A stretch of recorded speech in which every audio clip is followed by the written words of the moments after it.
Assalamualaikum warahmatullahi wabarakatuh. Halo, semuanya, pernahkah kamu bertanya-tanya, apa yang terjadi di balik bintang-bintang? Atau bagaimana jika semut bisa bicara dan pohon bisa mendengar? Dunia sebelum tidur adalah dunia yang berbeda. Di sini, semua mungkin terjadi. Jadi tutup mata perlahan, biarkan Bunda akan membawakan cerita ini untuk menuntunmu ke negeri imajinasi, tempat semua keajaiban dimulai. Mari kita mulai ceritanya. Pemuda Indonesia temukan janda muda Polandia yang tersesat di Gunung Prau. Tak disangka, ternyata janda itu udara dingin. Gunung Prau langsung menyergap begitu Sultan menapakkan kaki di base camp. Matanya menyapu sekeliling, menyapa ramah para porter dan pendaki lain. Jaket gunungnya lusuh, sudah ia pakai bertahun-tahun, tapi masih hangat. Di tangannya, sebuah kamera kecil tergantung. Ia memang tidak pernah mendaki tanpa merekam. Hobi itu sudah berubah jadi pekerjaan. Meski pengikutnya belum banyak, tapi cukup untuk membuat dapurnya tetap mengepul. Sultan berjalan santai, menyusuri jalur pendakian yang ia hafal di luar kepala. Sudah entah berapa kali ia naik perahu. Gunung ini seperti teman lama yang selalu menyambutnya tanpa syarat. Tapi hari itu berbeda. Langit tampak kelabu. Kabut mulai turun meski baru menjelang siang. Sultan mempercepat langkahnya, berniat tiba di pos 2 sebelum hujan mengguyur. Saat tiba di antara pepohonan lebat sebelum pos 2, ia menghentikan langkah. Ada suara. Samar, pelan, tapi jelas bukan suara hewan hutan atau desir angin. Help, please. Sultan menoleh. Suara itu dalam bahasa Inggris. Suara perempuan. Ia menajamkan telinga. Hello, panggilnya, juga dalam bahasa Inggris. Where are you? Tak ada jawaban, hanya suara ranting terinjak dan helaan napas.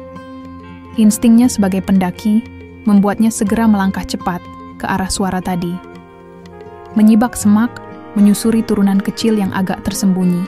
Dan di sana, ia melihat seorang perempuan bule, duduk lemas dengan wajah pucat.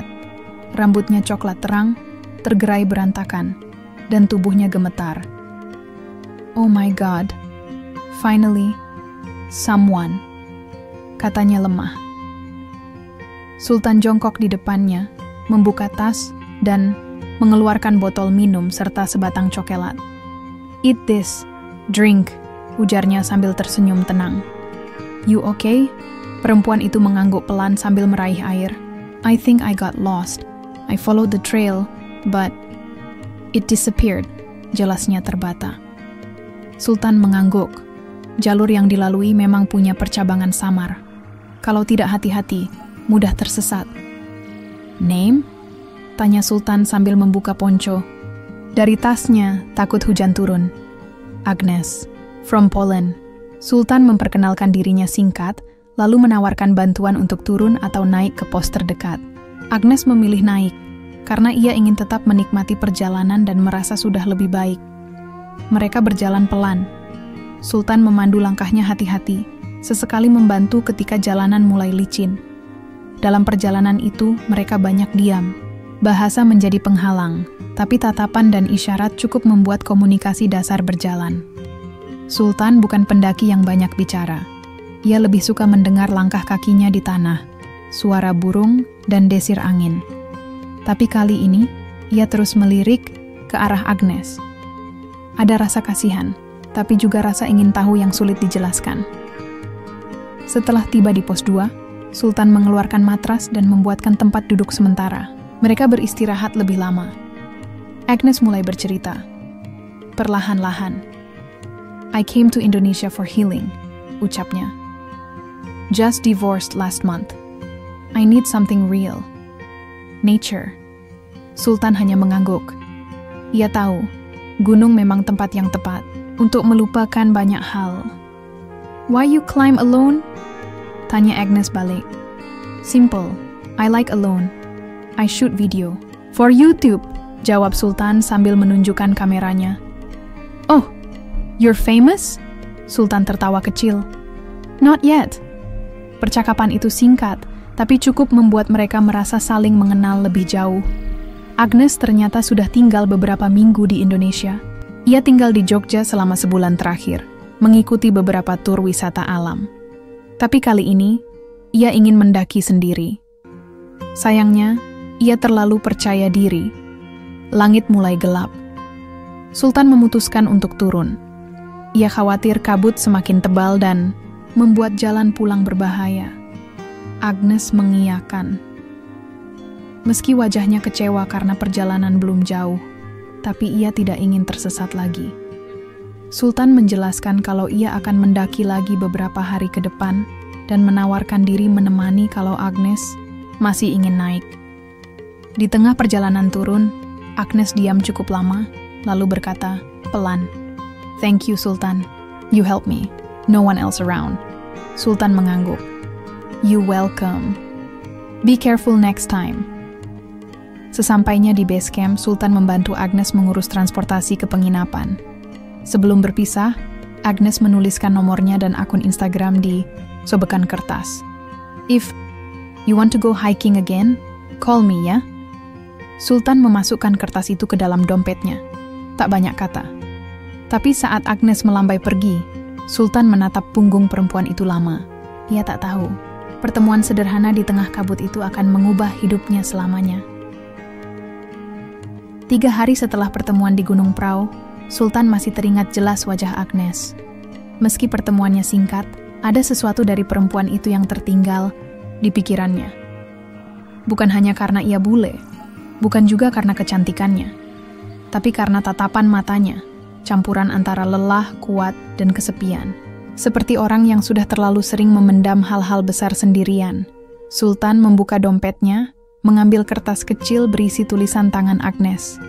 Ia membaca ulang nama dan nomor yang ditulis rapi di sana. Ia membuka ponselnya, ragu beberapa detik, lalu mengetik pesan. "Hi, this is Sultan, from Prau. Are you okay?" Belum 5 menit, balasan masuk. "Sultan, yes, I'm okay. Thanks again for helping me. I'm still in Jogja." "You?" Sultan tersenyum kecil. Ia tidak langsung membalas. Ia tahu benar, orang yang sedang butuh teman, itu bisa mudah bergantung. Tapi di sisi lain, ia juga bukan tipe orang yang pura-pura tidak peduli. "I live in Magelang, not far. If you want, I can show you another place. Less tourist, more nature." Jawaban dari Agnes muncul cepat. "Really? I'd love to. When?" Akhirnya mereka sepakat bertemu 2 hari kemudian. Sultan memilih lokasi yang sederhana. Bukit kecil di lereng Merbabu. Tak ramai, tapi punya pemandangan bagus. Ia menjemput Agnes di penginapan. Perempuan itu mengenakan jaket gunung ringan dan sepatu hiking baru. Ia tampak lebih segar dibanding saat di Prau. Wajahnya cerah dan rambutnya dikuncir sederhana. "Apa kabar?" tanya Sultan dalam bahasa Indonesia, dan Agnes tertawa. Sedikit-sedikit ngerti, tapi jawabnya masih bahasa Inggris. Perjalanan menuju bukit diisi obrolan ringan. Agnes banyak bertanya soal gunung-gunung di Indonesia. Sultan menjelaskan pelan-pelan. Ia juga menunjukkan beberapa video dari kanal YouTube-nya. Agnes tertarik, bahkan memintanya memutar satu video lengkap di dalam mobil. "Ini bagus loh," komentar Agnes. "You talk less, but your video says a lot." Sultan hanya mengangguk. Ia memang tidak suka banyak bicara di kamera. Suaranya hanya muncul di bagian penting, selebihnya adalah suara alam dan musik latar yang tenang. Setibanya di bukit, mereka mulai berjalan. Jalurnya tidak curam. Sultan berjalan, pelan menyesuaikan langkah Agnes. Tidak ada target puncak. Tidak ada tekanan waktu. Mereka hanya ingin menikmati. Agnes beberapa kali berhenti untuk mengambil foto. Ia kagum pada warna langit dan hamparan sawah di kejauhan. "Indonesia is peaceful," katanya pelan. Sultan hanya menatap jauh ke depan. Kadang juga ramai." Agnes tertawa. "I know, tapi yang ini aku suka." Setelah duduk di Atas batu besar sambil menikmati bekal roti isi dan teh hangat, Agnes mulai terbuka. Ia bercerita soal perceraiannya, tentang suami yang tidak pernah mengerti hidupnya, tentang kesepian di rumah mewah yang hampa, tentang teman-teman yang palsu, dan tentang keputusannya untuk keluar dari semua itu. Sultan mendengarkan, tidak memotong, tidak sok menasihati. Ia hanya mendengar, seperti ia mendengar angin di gunung. Kadang, orang tidak butuh solusi. Mereka hanya butuh didengarkan. Agnes lalu menatap Sultan. "Why you help me that day?" Sultan menjawab jujur. "Karena harus." Agnes mengerutkan kening. "Harus?" "Iya. Kalau ada orang kesusahan di gunung, wajib bantu. Bukan karena dia cantik, bukan karena bule, karena sesama pendaki." Agnes tersenyum, lalu menunduk. "You're different. Most men I know talk a lot. You don't. But you're there." Sultan menoleh, menatap Agnes yang sedang menatap tanah. Ia tidak tahu harus menjawab apa, tapi dadanya terasa hangat. Aneh. Sebelum matahari turun sepenuhnya, mereka kembali ke mobil. Dalam perjalanan pulang, Agnes tidur di kursi penumpang. Kepalanya miring, rambutnya jatuh ke sisi wajah. Sultan sesekali mencuri pandang, dan untuk pertama kalinya dalam waktu lama, ia merasa perjalanannya tak benar-benar sendiri. Sesampainya di penginapan, Agnes tidak langsung turun. "Next week, I plan to go to Semarang. They say it's nice," katanya sambil membuka peta di ponsel. "Wanna come?" Sultan menimbang-nimbang. Ia tidak suka kota besar, tapi ia tahu, mungkin bukan soal tempat tujuannya. "Boleh," jawabnya singkat. Agnes tersenyum. "Great." Setelah Agnes masuk ke penginapan, Sultan tidak langsung menyalakan mobil. Ia duduk sebentar, menatap jalanan yang mulai sepi. Ia tidak tahu ini akan berujung kemana. Tapi satu hal ia tahu pasti, hidupnya sedang berubah. Perlahan, tapi pasti. Dan semuanya dimulai dari suara pelan yang datang dari kabut Gunung Prau. Mobil travel melaju pelan memasuki kota Semarang. Dari jendela, Agnes terlihat antusias. Ia mengambil foto beberapa bangunan tua, lalu bertanya ini dan itu pada Sultan. Seperti anak kecil yang baru pertama kali datang ke tempat baru. Sultan duduk, di sampingnya, sesekali menjawab, lebih sering mengangguk. Agnes tidak suka naik pesawat, katanya. Terlalu cepat dan kehilangan banyak hal menarik di jalan. Karena itu, mereka berangkat dari Jogja dengan travel biasa.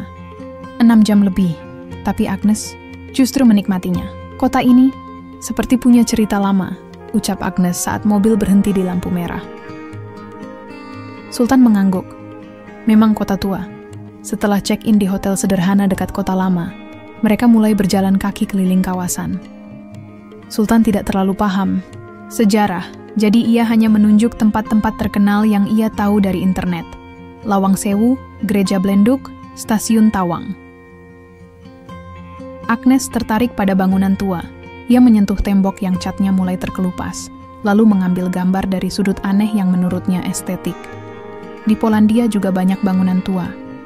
Tapi ini beda, katanya. "Mungkin karena cuacanya beda," jawab Sultan. Agnes tertawa, kecil. "Atau karena kita berdua ada di sini?" Sultan menoleh sekilas. Ia tidak tahu bagaimana harus menanggapi kalimat itu, jadi ia memilih diam. Menjelang sore, mereka duduk di kafe kecil dengan jendela besar yang menghadap ke rel kereta. Agnes memesan teh lemon, Sultan cukup dengan kopi hitam. Mereka duduk berhadapan dan suasana mulai tenang. "Kamu tahu, Sultan," ucap Agnes sambil mengaduk tehnya. "Setelah cerai, aku pikir aku akan pulang ke Polandia. Tapi entah kenapa, aku tetap di sini. Indonesia bikin aku tenang." Sultan menatapnya sebentar, lalu kembali menunduk ke cangkirnya. Ia tahu ada hal besar yang ingin Agnes bicarakan. "Kadang aku mikir, mungkin Tuhan bawa aku ke sini, bukan cuma buat healing, tapi buat nemu sesuatu yang baru," lanjutnya. Sultan mengangguk pelan. Hidup memang suka aneh. Agnes menatap Sultan, lekat-lekat. "Sultan, boleh jujur?" "Boleh." Aku senang bareng kamu. Dari pertama di gunung, kamu bantu aku. Tapi yang bikin aku suka, kamu nggak pernah sok baik. Kamu asli. Sultan mengangkat alis. Asli? Ya, nggak fake. Nggak basa-basi. Kamu nggak maksa aku buat cerita, tapi kamu ada. Itu langka. Sultan tersenyum kecil. Ia tidak terbiasa menerima pujian seperti itu. Ia hanya merasa apa yang ia lakukan biasa saja. Aku belum tahu mau tinggal di mana. Tapi kalau kamu nggak keberatan, aku ingin tetap dekat dengan kamu, kata Agnes jujur. Sultan diam beberapa detik. Ia sadar ini bukan sekadar jalan-jalan. Ada rasa yang mulai tumbuh. Tapi ia juga bukan tipe orang yang mudah melibatkan hati. Ia harus yakin dulu. Aku juga senang bareng kamu, jawab Sultan pelan. Tapi hidup itu nggak cuma tentang senang. Agnes mengangguk. Aku tahu. Aku nggak minta kamu janji. Aku cuma minta satu. Boleh nggak kita coba? Sultan menghela napas. Ia menatap wajah Agnes. Perempuan ini mungkin datang dari dunia yang berbeda, tapi rasa sepi yang mereka alami sama. Dan sepertinya, mereka bisa saling mengisi. Boleh, ucap Sultan akhirnya. Agnes tersenyum. Bukan senyum lebar, tapi cukup untuk membuat suasana di antara mereka berubah. Ada kelegaan, ada harapan. Malam itu mereka tidak langsung pulang ke hotel. Mereka menyusuri jalanan kota lama yang mulai sepi. Lampu jalan kuning redup memantulkan bayangan mereka berdua. Agnes menggandeng lengan Sultan. Pelan. Tidak ada kata-kata. Tapi perasaan mereka sudah bicara lebih banyak dari yang bisa diucapkan. Keesokan, harinya sebelum kembali ke Jogja, Sultan dan Agnes sempat mampir ke Sampukong. Di sana Sultan membelikan Agnes gelang kayu dari penjual pinggir jalan. Buat apa? Tanya Agnes sambil tersenyum. Kenang-kenangan, jawab Sultan singkat. Agnes memakainya di pergelangan tangan kanan. Kalau kamu pakai juga, bisa couple. Sultan pura-pura tidak dengar. Tapi diam-diam, ia membeli satu lagi dan memasangnya di tangan kirinya. Saat kembali ke Jogja, tidak ada pelukan perpisahan, tidak ada janji manis. Tapi keduanya tahu, ini bukan akhir. Ini baru awal dari sesuatu yang serius. Beberapa minggu setelah pulang dari Semarang, hubungan Sultan dan Agnes makin erat. Mereka sering bertemu, meski tak setiap hari. Kadang Agnes datang ke rumah Sultan di Salatiga. Kadang Sultan menemani Agnes ke tempat-tempat yang ingin dia kunjungi. Mereka tidak mengumumkan hubungan mereka kemana-mana. Tidak ada foto mesra, tidak ada status apa-apa di media sosial. Tapi siapapun yang melihat mereka tahu, ini bukan sekadar teman.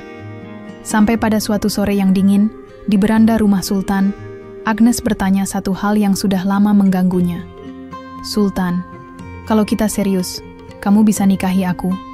Tanyanya. Langsung, Sultan yang sedang membersihkan lensa kameranya menoleh perlahan. Serius gimana maksudmu? Menikah. Jadi suami istri. Sultan meletakkan kameranya. Aku Muslim, Agnes. Aku tahu, jawab Agnes cepat. Dan aku belum. Tapi, aku mau belajar. Kalau kamu sabar. Sultan menghela napas. Ini pembicaraan yang tidak bisa dianggap enteng. Agnes, ini bukan soal kamu ikut agama biar bisa nikah. Ini soal kamu benar-benar yakin sama apa yang kamu pilih. Ini soal keyakinan, bukan syarat administratif. Agnes terdiam. Ia tahu itu. Ia juga sudah membacanya. Tapi hati manusia tidak selalu bergerak secepat logika. Ia hanya tahu satu hal. Bersama Sultan, ia merasa utuh.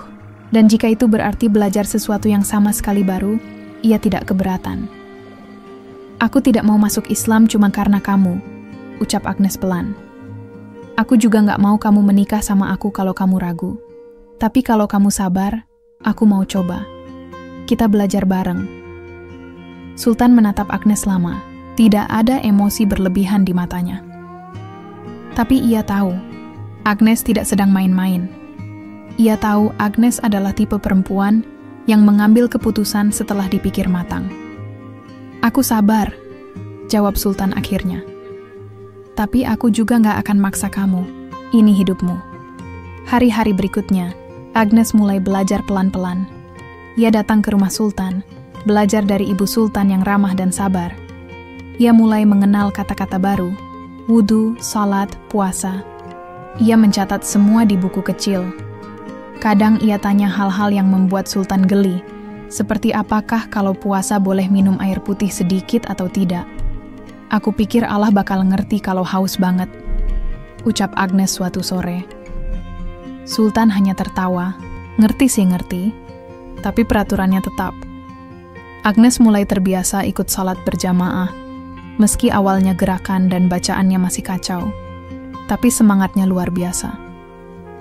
Ibu Sultan sering memuji Agnes di belakang. Katanya, belum pernah lihat bule yang niat banget belajar agama, tapi tidak semua orang senang. Beberapa tetangga mulai bicara. Ada yang menyindir, ada yang terang-terangan menuduh Sultan main perempuan. Ada juga yang meremehkan Agnes, menyebutnya hanya pura-pura masuk Islam demi bisa tinggal di Indonesia. Apa nggak takut nanti ditinggal setelah dikasih fasilitas? Tanya salah satu tetangga ke Ibu Sultan. Ibu Sultan marah besar hari itu. Tapi ia tidak melawan. Ia hanya berkata, kita nggak bisa nilai orang dari masa lalunya. Yang penting sekarang dia niat berubah. Sultan tahu gosip-gosip itu. Tapi ia tidak peduli. Ia lebih peduli pada proses yang dijalani Agnes. Perempuan itu datang dari jauh, meninggalkan kenyamanan Eropa, dan memilih hidup di negara tropis, belajar budaya, bahasa, bahkan agama. Itu tidak mudah. Dan Sultan melihat usahanya nyata. Suatu malam setelah menghabiskan waktu di masjid, Agnes bertanya lagi. Sultan, kamu masih sabar? Sultan tersenyum. Masih. Kamu udah jauh banget dari titik awal. Agnes menunduk. Aku mau bersyahadat, tapi jangan di depan orang banyak. Aku malu. Nggak apa-apa. Kita bisa lakukan pelan-pelan. Yang penting, kamu paham. 2 hari kemudian, di ruang tamu rumah Sultan, dengan saksi dari KUA yang diam-diam didatangkan oleh ayah Sultan, Agnes mengucapkan 2 kalimat syahadat. Suaranya lirih, tapi jelas. Air mata menetes di pipinya. Setelah itu, tidak ada pesta, tidak ada pengumuman besar-besaran. Tapi suasana rumah Sultan hangat sekali hari itu. Seakan seluruh udara ikut memberi selamat, Agnes memeluk Ibu Sultan. Terima, kasih sudah sabar sama aku. Ibu Sultan mengusap punggungnya pelan. Kamu anak saya sekarang, kamu nggak sendiri. Sultan hanya berdiri di sudut, menatap semua itu. Ia tidak banyak bicara, tapi di dadanya ada rasa lega yang sulit dijelaskan. Perempuan yang ia temukan di lereng Gunung Prau kini resmi jadi bagian dari hidupnya. Bukan cuma karena cinta, tapi karena keyakinan yang tumbuh dengan usaha. Hujan turun sejak pagi. Tidak deras, hanya gerimis yang konstan seperti nada tenang dari langit. Tapi hari itu tidak ada yang bisa merusak suasana hati Sultan dan Agnes. Setelah semua proses yang panjang, dari perkenalan di lereng Gunung Prau, pertemanan, belajar agama, hingga bersyahadat, hari ini mereka resmi menikah. Pernikahan mereka digelar di rumah Sultan di Salatiga. Rumah sederhana dengan dinding setengah bata, setengah kayu. Tamu yang datang tidak lebih dari 50 orang. Tetangga dekat, sahabat-sahabat Sultan, keluarga kecil Agnes dari Polandia yang datang hanya lewat video call, dan beberapa kenalan dari komunitas pendaki. Tidak ada tenda besar, tidak ada dekorasi mewah. Ibu Sultan hanya memasak rendang, sayur, lodeh, dan ayam goreng dalam jumlah cukup. Meja-meja plastik disusun rapi di halaman, dan tetangga membantu menyiapkan semuanya sejak subuh. Sultan mengenakan jas sederhana warna biru tua, celana kain hitam, dan peci hitam yang ia pinjam dari ayahnya. Agnes memakai kebaya putih sederhana, tanpa riasan berlebihan. Rambut pirangnya dikuncir rendah. Ia tampak gugup saat ijab kabul berlangsung. Tapi matanya tidak lepas dari wajah Sultan. Saya nikahkan dan saya kawinkan kamu dengan Agnieszka, binti Stefan, dengan mas kawin seperangkat alat salat dan uang tunai 2 juta rupiah, dibayar tunai. Sultan menjawab dengan lantang, tidak gemetar, tidak ragu. Saya terima nikahnya dan kawinnya Agnieszka binti Stefan. Dengan mas kawin tersebut dibayar tunai. Semua tamu bersorak kecil. Ada tepuk tangan, ada senyum haru. Agnes menahan air, matanya. Bukan karena sedih, tapi karena tidak menyangka hidupnya bisa berubah sejauh ini. Dari Polandia yang dingin dan asing, ke Indonesia yang hangat dan penuh kejutan. Setelah acara usai, mereka duduk berdua di teras rumah. Masih dalam pakaian pengantin, tapi tanpa formalitas, tanpa drama. Kita udah nikah, gumam Agnes sambil menyandarkan kepala di bahu Sultan. Iya, jawab Sultan sambil menatap hujan yang masih turun. Kamu nyesel? Sedikit, Sultan menoleh cepat. Tapi Agnes tersenyum lebar. Nyesel kenapa nggak ketemu kamu dari dulu? Lanjutnya sambil tertawa kecil. Sultan geleng-geleng, tapi tidak bisa menyembunyikan senyumannya. Setelah menikah, mereka tidak langsung berbulan madu. Tidak ada Bali, tidak ada hotel mewah. Sultan tetap melanjutkan rutinitasnya sebagai pendaki sekaligus konten kreator kecil-kecilan. Hanya saja, kini ia punya partner baru yang setia menemani istrinya sendiri. Agnes ikut dalam beberapa pendakian. Awalnya hanya mendampingi. Tapi lama-lama ia juga ikut naik gunung, membawa ransel sendiri, merekam footage sendiri, bahkan kadang jadi narator.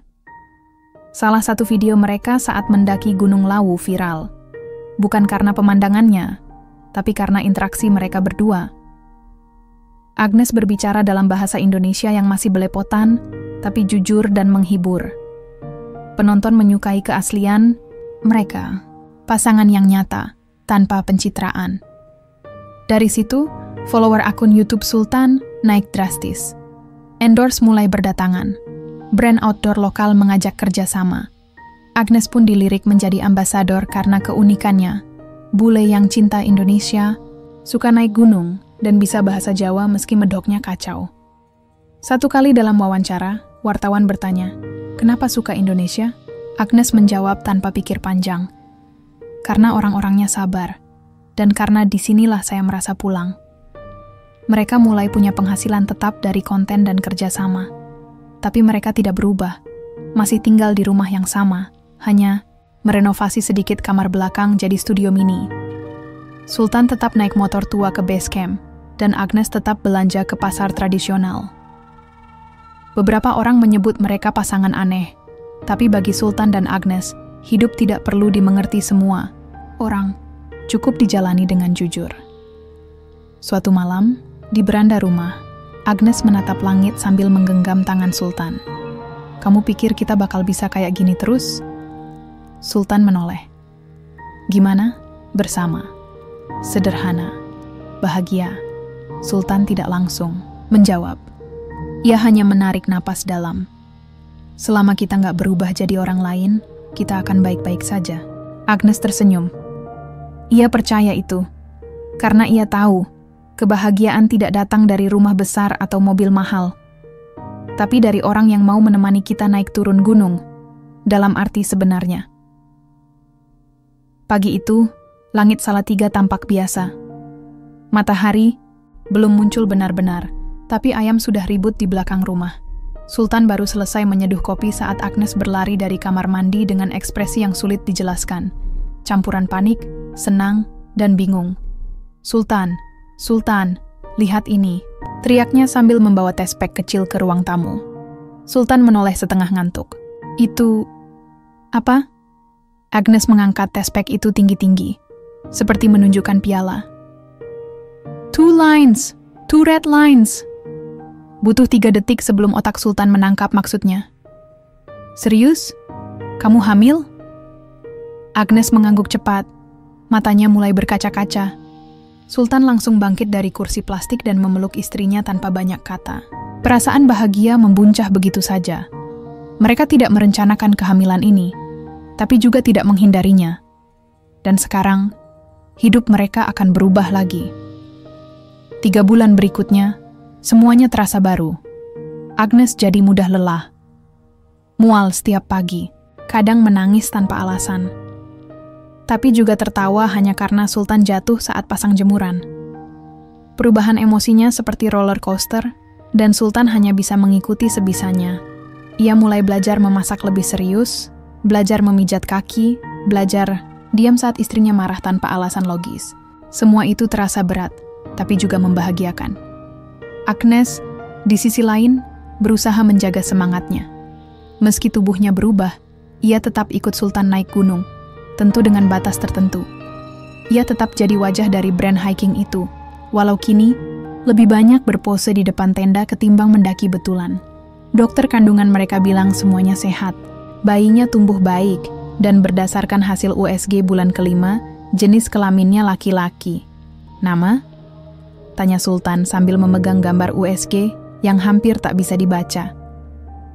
Agnes berpikir lama. Aku suka nama yang Indonesia banget. Sultan mengangguk. Bagaimana dengan Raka? Raka artinya kakak laki-laki. Biar nanti kalau ada adiknya cocok. Agnes tersenyum. Deal, Raka. Selama kehamilan itu, channel YouTube mereka makin meledak. Konten pendaki bule hamil tetap nge-champ jadi viral. Komentar berdatangan. Banyak yang mengagumi, tapi tak sedikit yang nyinyir. Kenapa ngajak istri hamil naik gunung? Egois.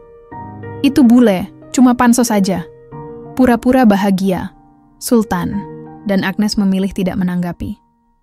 Mereka fokus pada kehidupan nyata.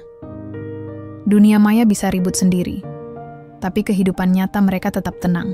Mereka tetap belanja ke pasar, tetap makan tempe goreng, tetap duduk di beranda sore hari sambil minum teh. Sampai akhirnya, malam itu datang. Agnes mulai merasa mulah sejak sore.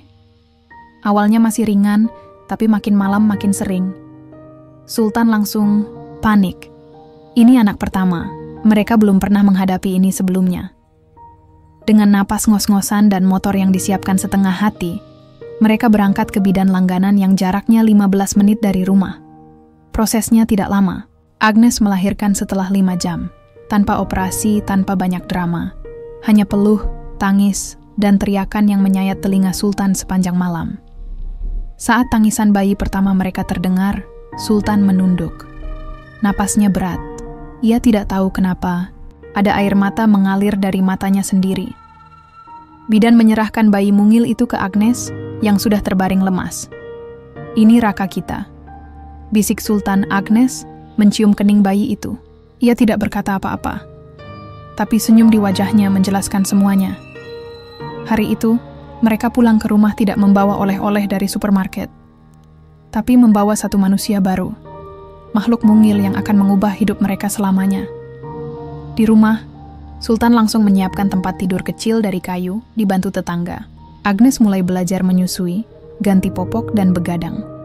Tidak ada yang mudah, tapi tidak ada juga yang lebih bermakna dari itu. 3 minggu kemudian, Sultan mengunggah video tentang proses kelahiran Raka. Bukan yang memperlihatkan detail medis, tapi potongan kisah mereka dari awal. Dari mendaki perahu, bertemu Agnes, menikah, sampai akhirnya punya anak. Judul videonya sederhana, Kami Bertiga Sekarang. Video itu ditonton lebih dari 2 juta kali dalam seminggu. 3 tahun berjalan sejak Raka lahir. Rumah kecil Sultan dan Agnes di pinggiran Salatiga itu makin ramai. Mainan berserakan di ruang tamu, dinding penuh coretan spidol, dan suara tawa anak-anak sering terdengar dari pagi sampai malam. Papa. Itu kata pertama Raka. Sultan sedang menyapu halaman waktu itu. Mendengar suara anaknya dari dalam rumah, ia langsung melempar sapu ke semak-semak dan lari masuk. Kamu bilang apa, nak? Tanya Sultan sambil jongkok di depan Raka, yang duduk di lantai dengan popok setengah longgar. Papa, ulang Raka sambil menunjuk hidung Sultan. Sultan tidak menjawab. Ia langsung mencium anak itu berkali-kali. Agnes yang sedang menjemur pakaian pun ikut masuk dan ikut tersenyum. Papa, Mama, kata Raka lagi. 2 kata itu menjadi hadiah paling membahagiakan sepanjang tahun itu. Agnes semakin aktif mengurus kanal media sosialnya. Sekarang ia punya akun Instagram sendiri yang fokus pada tips mendaki untuk wanita, ibu hamil, dan ibu muda. Followersnya sudah ratusan ribu. Ia mulai diajak kolaborasi oleh beberapa brand lokal. Sementara Sultan tetap setia dengan YouTube dan video-video dokumentasi pendakian. Tapi kini kontennya tak sekadar mendaki. Ada banyak momen keluarga, kehidupan sehari-hari, dan cerita inspiratif yang dia selipkan. Suatu hari, Sultan menerima email dari perusahaan perlengkapan outdoor terbesar di Indonesia. Mereka mengundangnya untuk kolaborasi jangka panjang. Bukan sekadar promosi, tapi jadi brand ambassador tetap, dengan bayaran tetap setiap bulan, fasilitas perlengkapan terbaru, dan bahkan royalti untuk koleksi khusus yang akan diberi nama Sultan Series. Sultan bengong membaca email itu. Ia tidak pernah mengejar ketenaran. Dulu, ia mendaki karena suka. Lalu, ia bertemu Agnes, menikah, punya anak. Semua berjalan begitu saja. Tapi sekarang, semua seperti menuntunnya pada jalur yang lebih besar. Ia mencetak email itu, lalu menunjukkan ke Agnes malam harinya. "Jadi kamu bakal punya nama di jaket gunung?" kata Agnes, tertawa kecil. "Kayaknya iya. Lucu juga. Dulu kamu cuma punya satu sepatu hiking butut. Sekarang, satu Indonesia mau pakai nama kamu." Sultan hanya mengangguk. Ia tahu ini kesempatan besar, tapi juga tanggung jawab besar. Ia harus menjaga citra, harus memikirkan konten dengan lebih rapi, harus terlibat dalam produksi dan promosi. Bukan sekadar mendaki dan pulang. Beberapa hari setelahnya, ia bertemu langsung dengan pihak perusahaan di Jakarta. Mereka bicara selama 3 jam. Semuanya terasa profesional. Sultan didampingi Agnes, yang kini sudah terbiasa dengan urusan seperti ini. Agnes memang tidak pernah jadi orang panggung, tapi ia cerdas dan tahu kapan harus bicara. Kontrak ditandatangani 2 minggu kemudian. Dan sejak saat itu, hidup mereka berubah pelan-pelan. Rumah mereka direnovasi. Bukan jadi mewah, tapi jadi lebih nyaman. Raka punya kamar sendiri. Ada taman kecil di belakang rumah. Sultan tetap naik motor ke pasar, tapi motornya sekarang lebih baru. Agnes punya kamera sendiri, jadi tidak rebutan dengan Sultan saat bikin konten. Tapi perubahan paling terasa justru bukan soal uang atau fasilitas. Perubahan itu datang dari tetangga, teman lama, dan orang-orang yang dulu tidak peduli. Ada yang tiba-tiba rajin menyapa. Ada yang datang minta diajari bikin konten. Ada juga yang terang-terangan minta kerjasama. Bahkan ada satu orang dari kampung sebelah yang menyindir Sultan di warung. "Wah, dulu ngemis-ngemis viewer, sekarang sombong ya. Udah nggak nyapa." Sultan hanya senyum. Ia tidak ingin membalas. Agnes pun tidak terlalu ambil pusing. "Yang penting kita tetap seperti dulu," kata Agnes suatu malam. Sultan mengangguk. "Kita tetap orang gunung. Yang penting jalan kaki, bukan gaya." Waktu berlalu cepat. Raka makin besar. Sudah mulai masuk PAUD. Dan Sultan mulai mengajaknya ikut mendaki kecil-kecilan. Bukan sampai puncak, tapi sekadar kemah di kaki gunung, masak mie, dan tidur di tenda. Raka suka sekali. Setiap malam sebelum tidur, dia selalu minta dibacakan cerita soal gunung. "Besok aku mau jadi pendaki juga," kata Raka. Sultan tersenyum. "Boleh, tapi harus sekolah dulu yang rajin." Agnes mencubit pipi Raka. "Dan harus sayang mama." Raka mengangguk cepat. "Sayang mama, sayang papa, sayang gunung." Malam itu, mereka tidur lebih cepat dari biasanya. Lampu dimatikan. Tapi di hati Sultan, lampu lain menyala terang. Ia tahu hidup ini belum selesai, tapi satu hal sudah pasti. Ia tidak lagi mendaki sendirian. 3 tahun setelah Raka mulai bisa bicara lancar dan ikut camping ringan bersama Sultan, rumah mereka kembali ramai. Kali ini bukan karena suara mainan atau video syuting Agnes, tapi karena tangisan bayi, namanya Mira. Lahir di klinik bersalin kecil tak jauh dari rumah mereka. Agnes melahirkan secara normal, ditemani Sultan yang dari seminggu sebelumnya sudah siap mental seperti mau naik Gunung Semeru. Raka ikut menunggu di luar ruangan, duduk manis dengan ransel kecil berisi boneka, biskuit, dan 1 botol air. "Adikku, cewek ya, Pa?" tanya Raka saat Sultan keluar sambil menggendong bayi mungil yang masih merah dan terbungkus selimut pink. "Iya, namanya Mira. Cantik kayak mama kamu." Raka mengangguk puas, tapi 2 minggu setelahnya, ia mulai merasa tergeser. "Mama," pegang Mira terus. "Aku nggak digendong lagi. katanya suatu malam saat Sultan mengajaknya makan bakso di teras. Sultan tahu perasaan itu, wajar. Anak pertama selalu kaget saat posisi raja digeser. Tapi Sultan tidak menggurui. Ia hanya duduk lebih dekat, mengusap rambut Raka, dan berkata, "Waktu kamu bayi dulu, Mama juga gendong kamu terus. Sekarang giliran Mira." Tapi sayangnya tetap sama. Malam itu mereka tidur bertiga di ruang tengah. Mira di kamar bersama Agnes, dan Sultan sengaja membuat tenda kecil dari selimut untuk Raka di depan TV. 2 bulan berjalan. Raka mulai akrab dengan adiknya.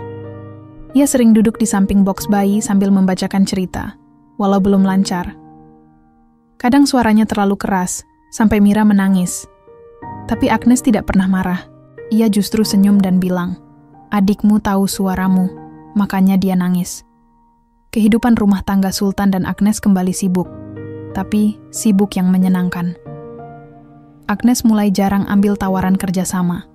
Ia lebih banyak mengatur waktu di rumah, sambil sesekali upload konten ringan tentang keseharian mereka. Video-video simpel seperti bekal Raka ke sekolah atau cara menenangkan bayi tanpa menyusui justru mendapat banyak views. Sultan sendiri semakin produktif, tapi kini kontennya tidak hanya mendaki. Ia mulai merambah edukasi alam untuk anak-anak. Ia mengajak Raka ke hutan pinus, memperkenalkan nama-nama pohon, serangga, dan cara membuat api dari kayu kering. Followersnya bertambah, bukan karena viral, tapi karena konsisten. Suatu hari, sekolah Raka mengundang Sultan sebagai pembicara. Temanya, "Kenapa anak-anak perlu kenal alam sejak dini?" Sultan sempat ragu. Ia tidak biasa bicara di depan banyak orang. Tapi Raka sendiri yang mendorongnya. "Papa kan suka ngajarin aku. Ajarin teman-temanku juga." Hari itu, Sultan mengenakan kemeja polos dan sepatu yang bersih. Ia tampil sederhana, tanpa banyak gaya. Tapi ceritanya mengalir, mudah dimengerti, dan bikin anak-anak tertawa. Ia tunjukkan cara membuat kompas dari jarum dan daun, tunjukkan tenda kecil dari jas hujan, dan bahkan ajak satu anak maju untuk simulasi menyalakan api di ember pasir. Selesai acara, beberapa guru mendekati Agnes yang duduk di belakang. "Suami Anda sederhana tapi menyentuh. Anak-anak suka, ada." Agnes hanya mengangguk sambil menggendong Mira yang tertidur di pundaknya. Setelah itu, tawaran datang bertubi-tubi. Dari sekolah lain, komunitas orang tua, bahkan salah satu kementerian. Tapi Sultan memilih beberapa saja. Ia tetap ingin jadi ayah penuh waktu. Agnes juga tidak ingin hidup mereka bergeser terlalu jauh. "Tujuan kita kan bukan terkenal, tapi hidup tenang," kata Agnes suatu malam. Sultan setuju. Mereka tak pernah ingin pindah ke kota besar, tak ingin rumah mewah. Mereka hanya ingin anak-anak mereka tumbuh dengan cinta, udara segar, dan pemandangan matahari terbit yang bisa dilihat langsung dari beranda. Mira tumbuh cepat. Gen Polandia dari Agnes membuat kulitnya lebih terang, matanya sedikit coklat terang, dan rambutnya bergelombang lembut. Banyak yang bilang ia mirip boneka. Tapi Sultan tetap memanggilnya si tukang nangis. Karena Mira memang mudah menangis kalau haus atau mengantuk. Suatu sore, Raka duduk di dekat adiknya sambil memegang mainan dinosaurus. "Nanti kalau Mira besar, aku ajak camping. Tapi harus kuat jalan ya." Sultan mendengar dari dapur. Ia tidak menyela, hanya tersenyum. Di halaman, matahari mulai tenggelam. Langit jingga menandai malam akan datang. Dan Sultan tahu, malam ini seperti malam-malam sebelumnya. Sederhana, penuh tawa, dan tanpa beban. Pagi itu, Sultan membetulkan tali sepatu sambil menatap 2 ransel kecil di depan pintu. Satu berwarna biru dengan gantungan kompas plastik, satu lagi ungu dengan stiker bunga. Ransel Raka dan Mira.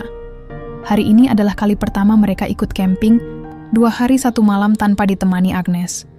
Bukan karena Agnes tak mau ikut, tapi sejak Mira berusia 5 tahun dan Raka 9, Agnes mulai membiasakan mereka belajar mandiri. Lagi pula Agnes sedang mengurus kerja sama barunya sebagai ambasador brand lokal outdoor yang fokus ke keluarga muda. "Jangan lupa sikat gigi ya," pesan Agnes sambil mengecup dahi keduanya. "Iya, Ma," jawab Mira. Sementara Raka hanya mengangguk. Ia sibuk mengecek bekal yang dimasukkan Agnes ke wadah kecil. Nasi, ayam goreng, dan potongan apel. Mereka tidak naik gunung tinggi. Hanya camping ringan di bukit kecil tak jauh dari desa. Tapi jalurnya tetap cukup menantang. Harus melewati ladang, menyusuri jalur sempit, dan menyeberangi sungai kecil. Mira sempat terjatuh. Celananya kotor. Ia hampir menangis, tapi Raka dengan cepat berdiri dan mengulurkan tangan. Nggak sakit kan? Yuk, kita cuci dulu di sungai. Sultan tidak menyela. Ia membiarkan mereka menyelesaikan sendiri. Sebab begitulah caranya anak-anak belajar. Jatuh, bangkit, dan berjalan lagi. Sesampainya di lokasi camping, mereka membangun tenda bersama. Raka sudah biasa.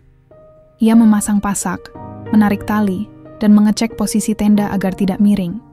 Mira memegang senter dan memberikan palu kecil.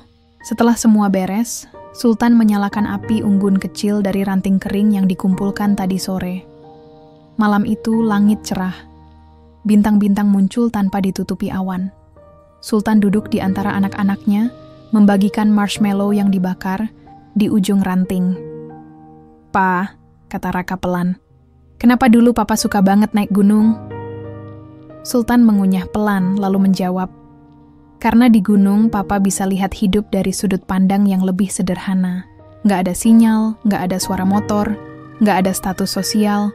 Semua orang sama, harus saling bantu, harus kuat, dan harus jujur." Raka mengangguk. Mira mendengarkan sambil mengunyah marshmallow setengah gosong. "Terus, nanti aku bisa ikut naik gunung beneran?" tanya Raka.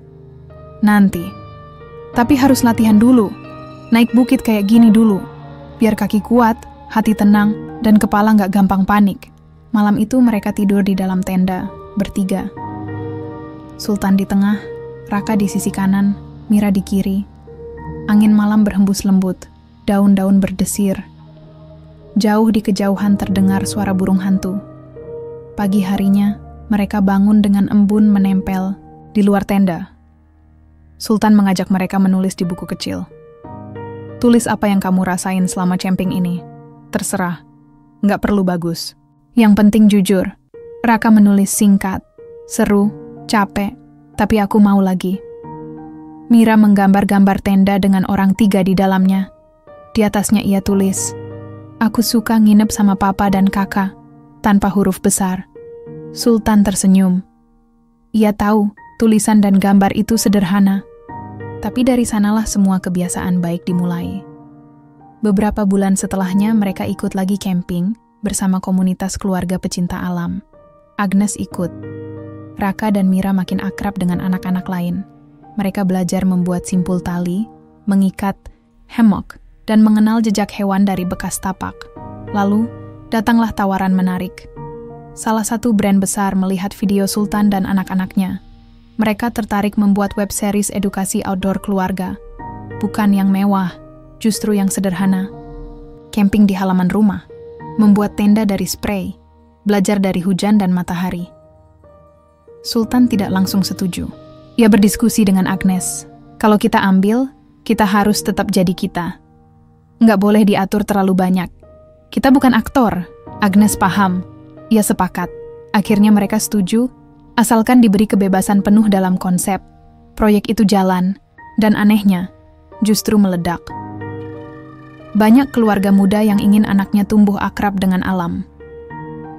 Video mereka diputar di beberapa sekolah dasar, bahkan sempat dibahas di seminar parenting. Tapi Sultan dan Agnes tidak berubah. Mereka tetap tinggal di rumah lama, tetap masak sendiri, tetap belanja di pasar pagi, karena bagi mereka, hidup bukan soal seberapa tinggi pencapaian, tapi seberapa dekat mereka dengan anak-anak mereka sendiri. Dan Raka serta Mira tumbuh seperti yang mereka harapkan, kuat, sederhana, dan tahu cara menyalakan api saat dingin datang. Pagi itu, Raka bangun lebih cepat dari biasanya. Cahaya matahari menyelinap lewat celah tirai, menari di dinding kamar. Ia duduk di meja kecil dekat jendela, membuka buku tulisnya. Di sana sudah ada coretan-coretan jadwal sekolah dan tugas. Tapi pagi ini, Raka menulis sesuatu yang berbeda. Tadi malam aku mimpi tentang teman-teman di sekolah. Kita main di hutan kecil dekat rumah. Kita bikin tempat main dari kayu dan tali, seperti yang Papa ajarkan waktu camping. Raka menatap langit cerah, pikirannya mulai membayang jauh. Ia ingin membuat sesuatu yang lebih dari sekadar mainan di halaman rumah. Ketika sarapan, ia memberanikan diri bercerita kepada Papa. "Pak, aku mau bikin sesuatu yang keren. Tempat buat teman-teman di sekolah, supaya mereka bisa belajar dan main bareng di alam." Sultan tersenyum. Ia ingat bagaimana dulu ia juga pernah bermimpi sederhana, mendaki gunung yang tinggi dan jauh. Tapi mimpi kecil Raka itu punya sesuatu yang berbeda. "Bagus, Nak. Kamu sudah mulai punya ide besar."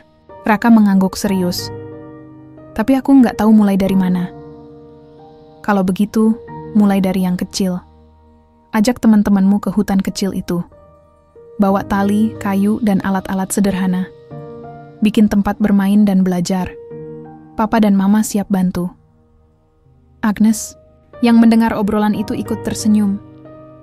Ia merasa bangga dengan kedua anaknya yang mulai tumbuh dengan keinginan kuat untuk dekat dengan alam. Agnes tahu, mimpinya menikah dengan Sultan dan membangun keluarga sederhana ini bukan hanya soal cinta, tapi juga soal membangun pondasi masa depan anak-anak yang kuat dan berjiwa mandiri. Hari-hari berikutnya, Raka mulai mengajak beberapa teman sekolahnya. Awalnya hanya 3, lalu bertambah jadi 8. Mereka membawa peralatan seadanya, palu, paku, kayu bekas, dan tali. Mereka berkumpul di sebuah hutan kecil di pinggir desa, tempat yang sering mereka lewati sepulang sekolah. Sultan dan Agnes selalu mengawasi dari jauh, sesekali memberikan arahan. "Kalau mau buat ayunan, pastikan tali diikat kuat. Jangan lupa periksa pohonnya juga. Harus kuat menahan beban," pesan Sultan pada anak-anak yang antusias. Mira, yang lebih kecil, sibuk mengumpulkan daun-daun kering untuk api unggun kecil. Ia membantu teman-temannya dengan semangat yang tak kalah besar. Seiring waktu, tempat bermain itu mulai berubah. Ada ayunan sederhana, jembatan tali kecil, bahkan tempat duduk dari kayu.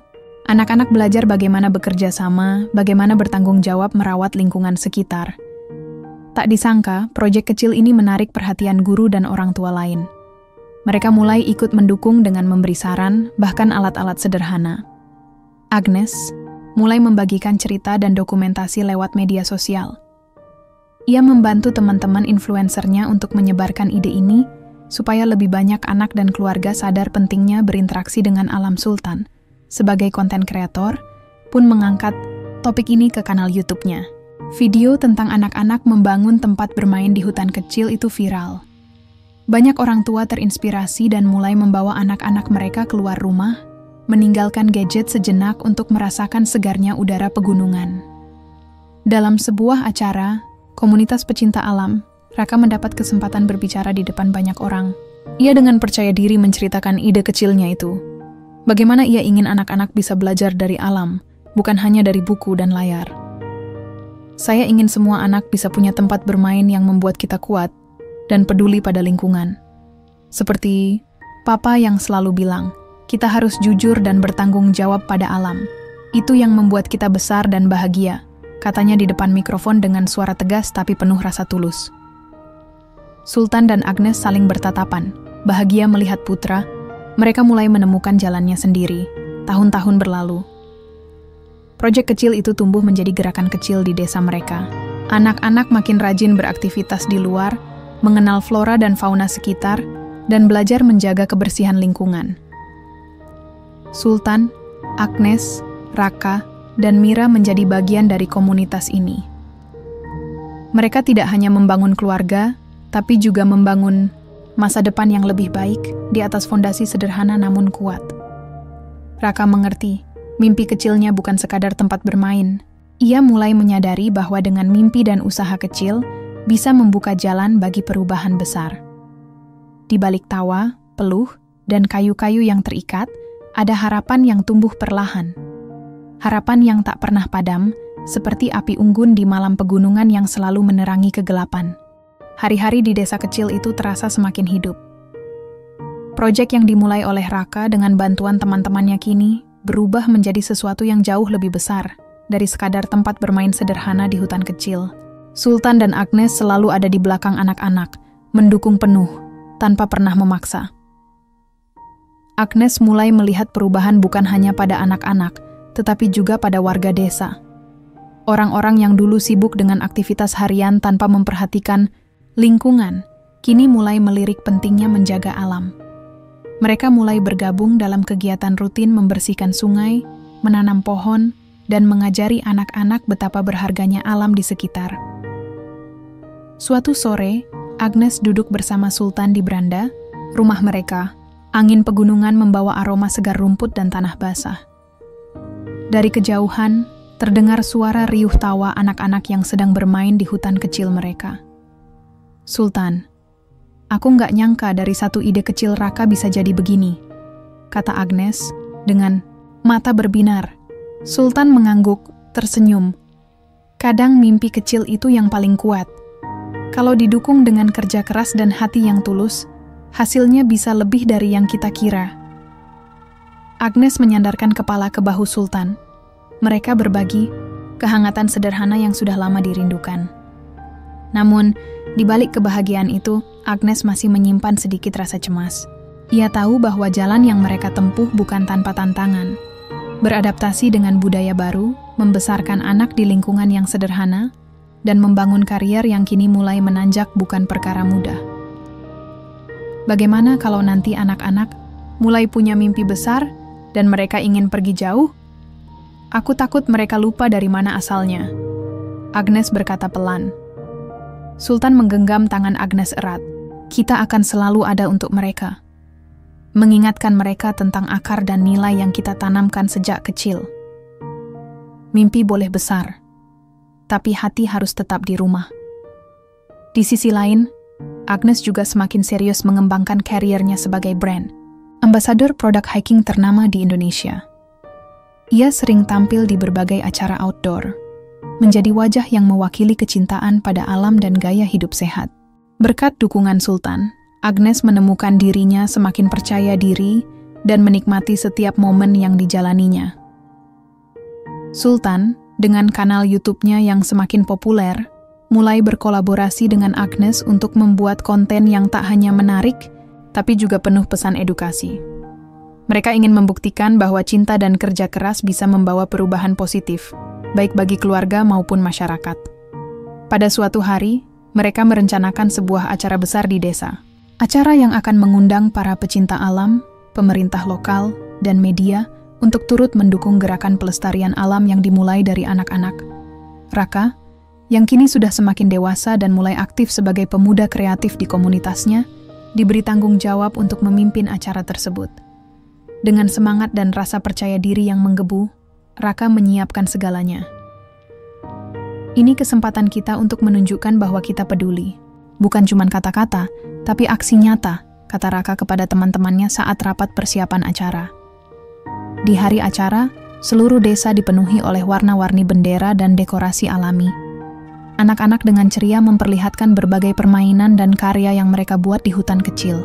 Orang tua berdiskusi serius dengan para tamu tentang pentingnya menjaga lingkungan. Sultan dan Agnes berdiri di panggung kecil, berbagi cerita tentang perjalanan mereka yang sederhana tapi penuh makna. Agnes berbicara tentang perubahan yang dia alami sejak datang ke Indonesia dan bagaimana alam membawa kedamaian baru dalam hidupnya. Sultan menyimpulkan dengan suara lantang, jika kita semua peduli, alam ini tidak akan hilang. Dari Gunung Prau sampai ke seluruh negeri, kita bisa membuat jejak yang berarti. Jejak yang akan diwariskan ke anak-anak kita. Tepuk tangan meriah menggema di seluruh lapangan. Senyum hangat terpancar dari wajah warga, tamu, dan terutama dari anak-anak yang melihat mimpi mereka mulai menjadi nyata. Meski begitu, Sultan dan Agnes sadar bahwa perjalanan mereka belum selesai. Tantangan baru menanti di depan. Bagaimana mempertahankan semangat itu, mengajarkan anak-anak untuk terus bertumbuh, dan memastikan nilai-nilai yang mereka tanamkan menjadi bekal yang kuat. Di malam harinya, setelah acara usai dan lampu-lampu mulai redup, keluarga kecil itu duduk bersama di halaman rumah. Anak-anak tertidur dengan lelap, sementara Sultan dan Agnes menikmati secangkir teh hangat. "Apa kamu bangga dengan Raka?" tanya Agnes lembut. "Sangat. Dia bukan hanya anakku, tapi juga harapan masa depan desa ini," jawab Sultan dengan penuh keyakinan. Agnes tersenyum. "Dan aku bersyukur bisa menjadi bagian dari perjalanan ini. Dari gunung yang dingin, sampai ke hangatnya rumah kita." Dalam keheningan malam, mereka tahu bahwa cinta yang mereka bangun bukan sekadar ikatan dua hati, tapi pondasi bagi masa depan yang lebih baik. Masa depan di mana mimpi kecil bisa tumbuh menjadi nyata, di bawah langit yang sama, di tanah yang mereka cintai. Musim berganti dengan cepat di desa kecil itu. Hawa dingin pegunungan berganti dengan musim hujan yang deras, membuat jalanan berlumpur dan sungai-sungai mengalir deras. Namun, dalam rumah sederhana milik Sultan dan Agnes, kehangatan selalu terasa. Kehidupan mereka yang sudah begitu berubah sejak pertemuan pertama di Gunung Prau kini terus berlanjut, penuh suka dan duka. Sultan dan Agnes sedang duduk di ruang tamu, membicarakan rencana ke depan. Anak-anak mereka, terutama yang sulung, semakin menunjukkan bakat dan kecerdasan yang membanggakan. Namun itu berarti Sultan dan Agnes harus lebih banyak memikirkan masa depan mereka. "Anak kita sudah mulai minta sekolah di kota besar," kata Agnes sambil menyeruput teh hangat. "Dia ingin belajar lebih banyak, dapat pengalaman yang lebih luas." Sultan mengangguk pelan. "Aku tahu, tapi aku juga khawatir. Kalau dia pergi jauh, bagaimana dengan kita di sini? Desa ini masih butuh perhatian." Agnes tersenyum. "Kita tak bisa menahan mimpi mereka. Tapi kita juga harus pastikan akar mereka tetap kuat, Sultan." Mereka sepakat untuk mendukung anak sulungnya, memberikan kesempatan terbaik, walau berat meninggalkan desa. Sultan berjanji akan sering pulang dan menjaga ikatan keluarga tetap erat. Namun, tak lama setelah itu, sebuah kabar datang mengguncang hati mereka. Sebuah perusahaan besar yang hendak membangun resort mewah di sekitar Gunung Prau mulai menawarkan investasi besar ke desa mereka. Tawaran ini tentu saja menggiurkan secara ekonomi, tapi juga membawa kekhawatiran serius akan kerusakan lingkungan. Warga desa terbagi dua. Sebagian melihat ini sebagai kesempatan untuk maju dan meningkatkan kesejahteraan. Sebagian lain, termasuk Sultan dan Agnes, takut akan dampak negatif bagi alam dan budaya lokal. Suatu malam, Sultan dan Agnes mengundang beberapa tokoh desa untuk berdiskusi. Suasana menjadi panas karena perbedaan pendapat yang sulit dijembatani. "Kalau kita terima tawaran ini, desa kita bisa berubah total. Bisa jadi hilang semua yang kita jaga selama ini," kata Sultan dengan tegas. "Tidak mungkin menolak kemajuan. Ini peluang untuk kehidupan lebih baik," balas salah satu warga. Agnes menatap mereka semua dengan tatapan lembut tapi tegas. "Kemajuan itu penting, tapi bukan dengan mengorbankan alam dan budaya kita. Kita harus cari jalan tengah." Diskusi berlanjut hingga larut malam tanpa ada kata sepakat. Sultan merasa beban semakin berat. Dia harus berjuang bukan hanya untuk keluarganya, tapi juga untuk desa yang dia cintai. Di tengah konflik itu, Agnes tetap menjadi pendukung utama Sultan. Ia terus memberikan semangat dan kekuatan, sambil menjaga keseimbangan keluarga. Agnes juga semakin intens memperluas jaringan sebagai brand ambasador, mengajak masyarakat luas peduli terhadap pelestarian alam. Suatu sore, saat sedang berjalan bersama anak-anak di hutan, Sultan berhenti dan menghela napas panjang. "Ini bukan hanya soal kita. Ini tentang masa depan semua orang di sini." Anak sulungnya menatap ayah dengan penuh perhatian. "Ayah, aku percaya ayah bisa menemukan jalan terbaik." Kata-kata itu memberi harapan baru bagi Sultan. Dia tahu perjalanan ini tak mudah, tapi dengan cinta keluarga dan dukungan masyarakat, dia yakin bisa melangkah maju. Keesokan harinya, Sultan mulai merancang rencana aksi. Ia menghubungi beberapa aktivis lingkungan dan pakar yang pernah ia kenal lewat dunia pendakian dan konten kreator. Bersama Agnes, mereka mempersiapkan presentasi untuk menyampaikan pentingnya menjaga Gunung Prau tetap lestari sekaligus menawarkan alternatif pembangunan yang ramah lingkungan. Malam itu, Sultan dan Agnes duduk di teras rumah, menatap bintang-bintang di langit pegunungan. Kita harus kuat, Agnes. Bukan hanya untuk kita, tapi untuk anak-anak dan generasi yang akan datang, ucap Sultan Agnes, menggenggam tangan Sultan erat. Aku akan selalu di sini, mendukungmu sampai kapanpun. Di balik rintik hujan yang mulai turun perlahan, mereka tahu perjalanan ini belum usai. Tapi mereka siap menghadapi apapun, dengan hati yang tegar dan cinta yang kokoh.